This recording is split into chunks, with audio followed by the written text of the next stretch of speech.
Olá, pessoal, como é que vocês estão? Espero que esteja tudo muito bem. Hoje nós vamos trabalhar um pouquinho sobre produção de texto, certo?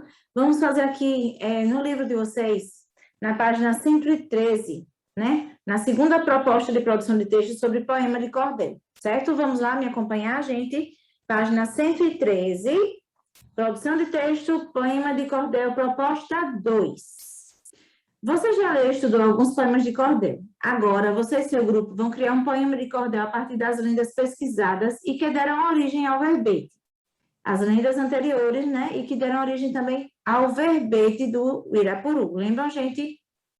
Para se inspirar, leia as informações a seguir. Maurício de Souza e Fábio Sombra reescreveram a antiga história da Guerra de Troia em rimas e versos de cordel, com os personagens da Turma da Mônica Jovem, fazendo os papéis de personagem como Aquiles, Homero, Helena e Heitor. Até a apresentação da obra é feita de forma de poema de cordel. Guerra de Troia em versos de cordel. Aqui está a capa do livro, né? E aqui está o cordel. Vamos lá. Maurício de Souza e Fábio Sombra em Nova PC. O cordel não, no caso, né? Falando sobre ele. Porque o cordel, no caso, não seria tão um pouquinho assim. Maurício de Souza e Fábio Sombra, em nova parceria, trazem agora os seus leitores em imagem e poesia, uma antiga história grega de coragem e valentia. Neste livro que escreveram com capricho e com amor, vamos conhecer heróis de coragem e de valor, como o bravo grego Aquiles e o forte troiano Heitor. Embarque com a turma jovem e com Homero Menestrel, nessa épica aventura posta em tintas no papel. A Guerra de Troia em traços e rimas de bom cordel, né? Falando um pouco sobre o livro A Guerra de Troia em versos de cordel de Maurício de Souza e Fábio Sombra, certo? Agora vamos para a página 114, ver o planeje seu texto e depois orientações de produção, avaliação e reescrita. Vamos lá, planeje seu texto. Transcreva os itens do quadro e responda em cada um deles como modo de planejamento. Amplie o número de itens, se precisar. Verifique se cumpriu o planejamento na hora de avaliar o texto. Para escrever o poema de cordel. 1. Qual é o público leitor do texto? 2. Que linguagem vou empregar? 3. Que estrutura o texto vai ter? 4. Onde o texto vai circular? Orientações para a produção. 1. Como o poema de cordel será baseado em uma lenda, os versos terão como tema a história narrada nessa lenda. De qualquer modo, antes de escrever o texto, selecione as informações mais importantes que serão transformadas em versos. Você pode substituir e acrescentar palavras à sua produção, mas não pode alterar o tema e o modo como a história acontece. 2. Um dos trabalhos do poeta é lidar com a palavra, não apenas para criar efeitos de sentido, mas também sonoridade. Se você escolher dar ênfase a esses aspectos, escreva alguns versos buscando perceber a seleção e combinação de sons e das palavras. 3. Organize os versos e verifique se eles produzem os efeitos de que deseja, quanto ao sentido, à sonoridade e ao ritmo do poema. Lembre-se de que um poema não precisa necessariamente ter rimas, porém, se achar interessante, pode empregá-las nas estrofes. 4. Busque usar imagens poéticas. Uma dica para consegui-las é usar a linguagem figurada.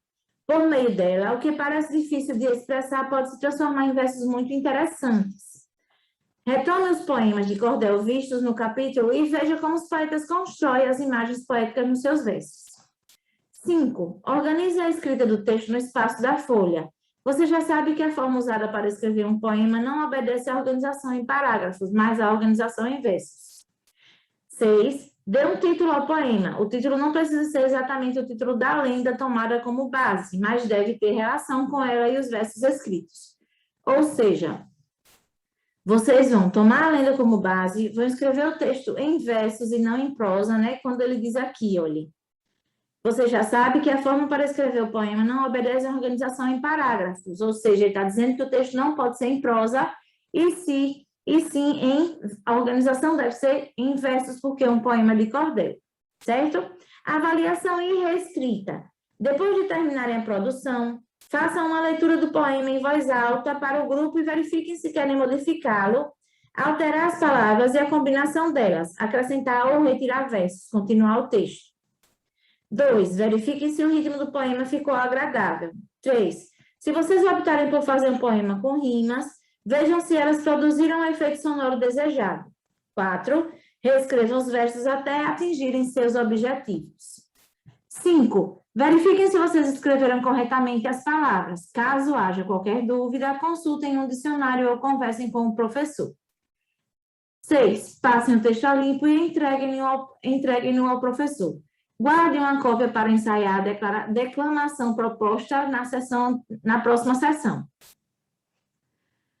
Esses resultados serão expostos em um grande painel e publicados em um blog da turma, página da escola, em rede social ou mídia digital que possibilite a publicação. Gente, esse trabalho é um trabalho bastante interessante e exige muita criatividade da parte de vocês, certo? O ideal é que vocês revejam, né, tudo que foi feito, a obra, né, Irapuru, a lenda, no caso, também vê o verbete do pássaro Irapuru, e daí vocês vão se inspirar nela para poder fazer o cordel de vocês, certo?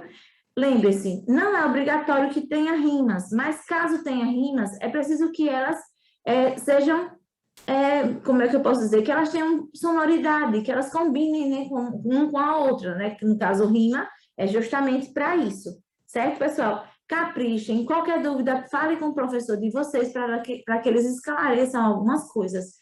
Não esqueçam, eles são justamente para isso, eles são para tirar a dúvida de vocês e para, de certa forma, né, acrescentar conhecimento, claro, né, gente? Com certeza. Agora é preciso que vocês sejam protagonistas, né, do conhecimento. Vocês precisam buscar conhecimento também, certo? O professor, ele tem que servir como um auxiliar, um monitor, certo? Mas é de interesse de que vocês procurem o conhecimento também.